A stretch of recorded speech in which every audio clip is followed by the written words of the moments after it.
Good morning, ma'am. My name is Lavgel Santillan from BHSM 3B. So today I'm going to discuss the Chapter 8, which is the law regulating accommodation establishment. So, according to Farid Shokher, former general manager at Hyatt Regency Manila, hotels nowadays simulate the ambience of a home away from home, though it should be clean, comfortable, functional, and safe. So we have here the learning objectives, identify the law affecting the accommodation sector, then identify the rights of hotel guests, and explain how quality and safety standards are maintained by hotels and similar establishments by meeting minimum requirements of the law. So we have here the nature and descriptions of the business. So business entities engage in the operations of tourist accommodation. Establishment may be organized as a single proprietorship, a partnership, or a corporation. So a hotel, a building it defines are premises or a completely independent part thereof which is used for the regular reception, accommodation, or lodging of travelers and tourists and the provisions of services incidental thereof for a fee. And then resort, any place or places with pleasant environment and atmosphere conducive to comfort, healthful relaxations and rest, offering food, sleeping accommodation, and recreational facilities to the public for a fee or remunerations. And then we have here the tourist inn, a lodging establishment catering to transit which does not meet the minimum requirements of an economy hotel. So a partel is any building or edifice containing several independent and furnished or semi-furnished apartments regularly leased to tourists and travelers for dwelling on a more or less long-term basis and offering basic services to its tenant, similar to hotel. This type of accommodation is sometimes called service apartments. And then pension house, a private or family-operated tourist boarding house, tourist guest house, or tourist lodging house, employing non-professional domestic helpers regularly catering to tourists and travelers, containing several independent livable rooms, providing common facilities such as toilets, bathrooms or shower, living and dining room, and or kitchen and where accommodations of board and lodging may be provided. And then motorist hotel or motel, any structure with several separate units primarily located along the highway with individual or common parking space at which motorists may obtain lodging and in some instances meals. And then accreditation of accommodation establishment by DOT, which is the Department of Tourism. Accreditations by the Department of Tourism, although not mandatory in nature, increase the marketability of an accommodation establishment. Any person, partnership, corporation, or other entity desiring to secure an accreditations from the Department of Tourism shall accomplish in, duplicate, and file with the department the application prescribed for such purpose. And then, the application shall be accompanied by 2 copies of the following documents. First, in case of corporation or partnership, a certified true copy of the Articles of Incorporation, its bylaw, or Articles of Partnership and amendments thereof, duly registered with the Securities and Exchange Commissions, and business name certificate in case of single proprietorship, business name certificate and amendments thereof, and then applicant's latest income, tax return, and audited financial statements for the preceding year of its operation, not applicable for new establishment. And then list of name of all officials and employees and their respective designations, nationalities, home address for alien personnel, valid visa from the Bureau of Immigration, and the appropriate permit from the Department of Labor and Employment. And then, mayor's permit and or municipal license, and such other papers or documents as may be required from time to time by the department. Validity of certificate of accreditation. The certificate of accreditation shall be valid for period of 1 year from the date of issue unless sooner revoked by the department. Grounds for cancellation of accreditation. So, grounds is siya ug mo cancel ka sang imuhang gi-accredit.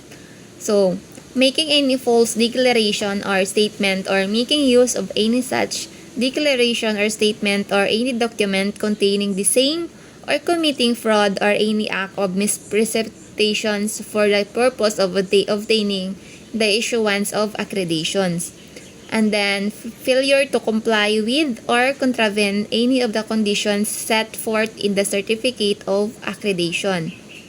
And then C, failure to meet the standard and requirements for the operation of the establishment. And then, allowing or permitting the establishment of its facilities to be used for illegal, immoral, or illicit activities. And E, violation of or non-compliance with any of the provisions of the rules, promulgated orders, decisions, and circulars issued by the department and other concerned agencies. And then the National Building Code of the Philippines. The National Building Code of the Philippines, PD 1906, February 19, 1977, was adopted in a view of the country's accelerating economic and physical development coupled with urbanizations and population growth. The National Building Code of the Philippines contains up-to-date and modern technical knowledge on building design, construction, use, occupancy, and maintenance. And then building permit, Section 301, building permit. No person or firm or corporation including any agencies or instrumentality of the government shall erect, construct, alter, repair, move, convert, or demolish any building or structure or cause the same to be done without first obtaining a building permit. Therefore, from the building official assigned in the place where the subject building is located or the building work is to be done. So, dapat o magama kag bay or magama o magplano kag building or kanang naka-i-repair, so need yun na siya nimo building permit kay og dili ka makakuha og building permit, so naay chance nga ma-demolish jud na. Ng example para sa itong sa Manila, kanang maninda sa kilid-kilid, so wala man na sila building permit, so maunang i-demolish sila. So, Section 302, Applications for Permit. In order to obtain a building permit, the applicant shall file an application thereof in writing and on prescribed from with the office of the building official. Every application shall provide at least the following information. So, first, a description of the work to be covered by the permit applied for.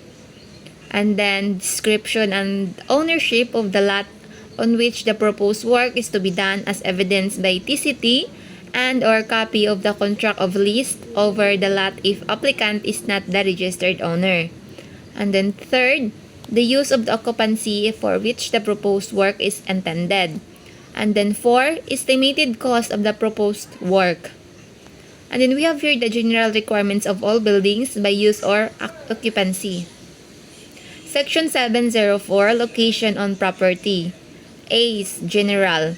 No building shall be constructed unless it adjoins or has direct access to a public space, yard, or street on at least one of its sides.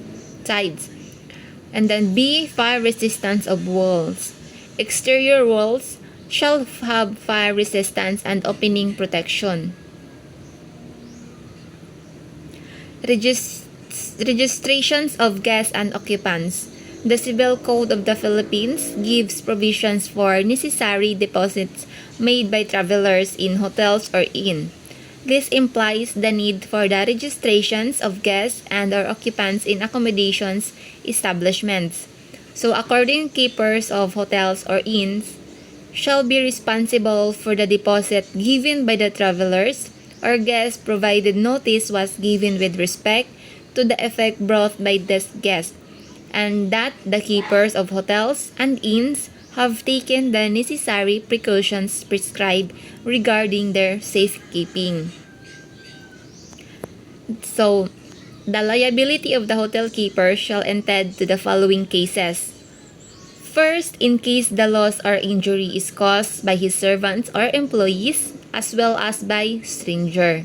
Second, in case the loss of injury is caused by the act of a thief or robber without the use of arms and irresistible force. However, the hotel keeper shall not be liable in the following cases. The loss or injury is caused by force, major like flood, fire, robbery by force or intimidation. And then the loss is due to the act of the guest, his family servant or visitor. Og naay mawa.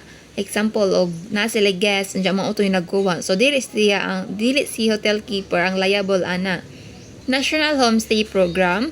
So, National Homestay Program is a program of the Department of Tourism which provides travelers with comfortable accommodations with Filipino families in areas near tourist attractions. And then, the purpose of these accreditations by the DOT, the following are the minimum requirements for the operations and maintenance of homestay sites. So, we have here the homestay sites.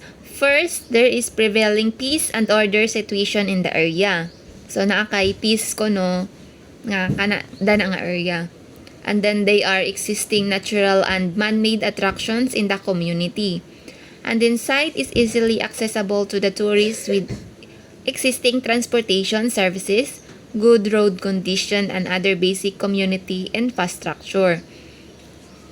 And then, the host community is willing to join the National Homestay Program, and there is a dearth of commercial accommodations facilities in the area to service tourists.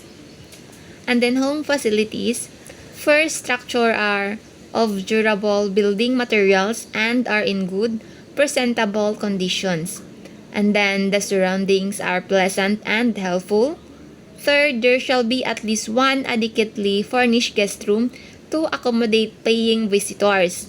And we have here the following available: extra bed, adequate lighting system, running water or if not available, adequate supply of water, clean and well-maintained toilet and bathroom facilities, and then meals at reasonable rates, electric fan or other means of ventilation. So that's all for my report in Chapter 8, ma'am. Thank you.